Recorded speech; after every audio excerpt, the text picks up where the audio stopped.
father of Nnewi, Chief Chukwuemeka Odumegwu Ojukwu, who was then commanding officer of the 5th Battalion in Kano and later became military governor of the defunct eastern region of Nigeria. Pa Mike and I have been friends for many years. Indeed, we have been friends for over 20 years. My first meeting with him was as a young lieutenant colonel. I met him in Kano as I arrived to take up an appointment as the battalion commander of the 5th Battalion, the Nigerian Army. Then he had already begun on his long road to success. He was then known as Power Mike of Kano. He used to train in those days, 1965, in Emir Road in Kano. I still remember vividly his workouts and the inspiration even then that he gave to young people who went round.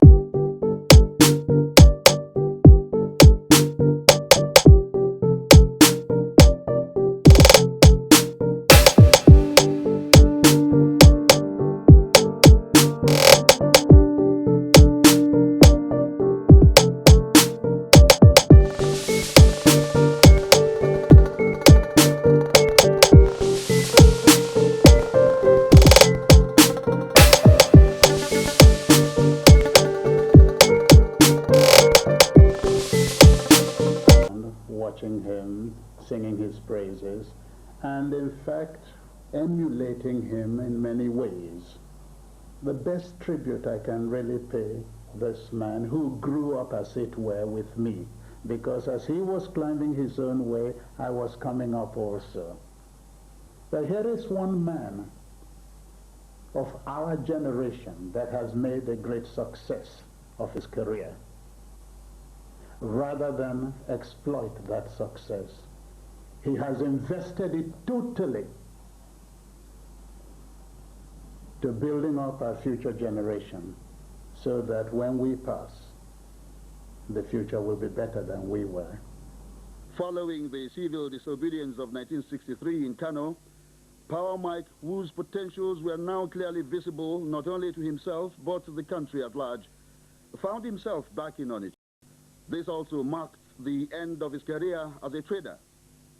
Bubbling with enthusiasm to go into professional strongman activities, Power Mike sold his only asset, then a Honda motorcycle, for £25 to enable him transport himself to Lagos on the first leg of his journey to Ghana.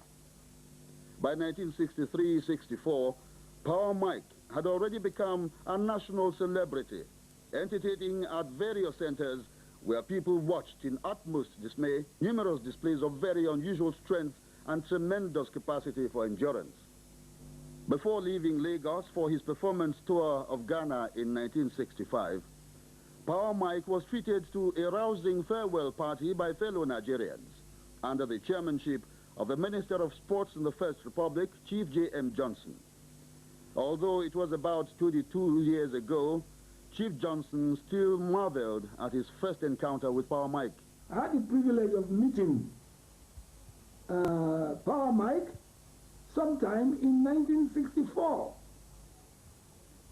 at a party giving him what I would call a display party. A party arranged by some young men for him, and he showed a lot of dexterity in showing us what was his then trade. That is the ability to display wonderful physical powers, like speeding up a car. I remember joining the tail end of a tug of war when he said he could pull 20 of us. I didn't believe him. I was at the tail end. How he managed it, I didn't know. Even if the others did not draw hard, I thought with my weight and height, I should be able to pull Power Mike. But to my shame, he pulled us all, and I even nearly kissed the ground. I was impressed by the prowess of the man. So when he said he was going overseas, I advised him very strongly to get him dedicated to his power display. I didn't know he was going to be a wrestler. I got to know that when I heard on the radio that he was going to fight in the presence of Idi Amin in Uganda. His first performance in Ghana was at the Accra National Stadium, sponsored by the Ghana Bottling Company. The thousands that filled the stadium to capacity watched with mouths agape as Power Mike pulled a whole football team in the tug of war. This signaled the beginning of Power Mike's journey into international fame. His tours took him across the west coast of Africa, Gambia, Ivory Coast, as well as Zambia, Uganda, and Kenya on the eastern sector. Wherever he went, Power Mike challenged the strongest men to power show contests and never found his match. Wherever I go as Africa's strongest man, I first challenge other strong men on television and radio. When I was in Ivory Coast, it was only Yaumakus of Côte d'Ivoire had the courage to accept my challenge. I defeated him. And I pulled 3 strong men in tug of war when I was in Dakar.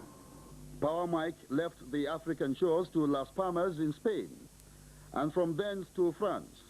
He finally arrived in London in 1967, where he appeared on David Frost's ITV network program.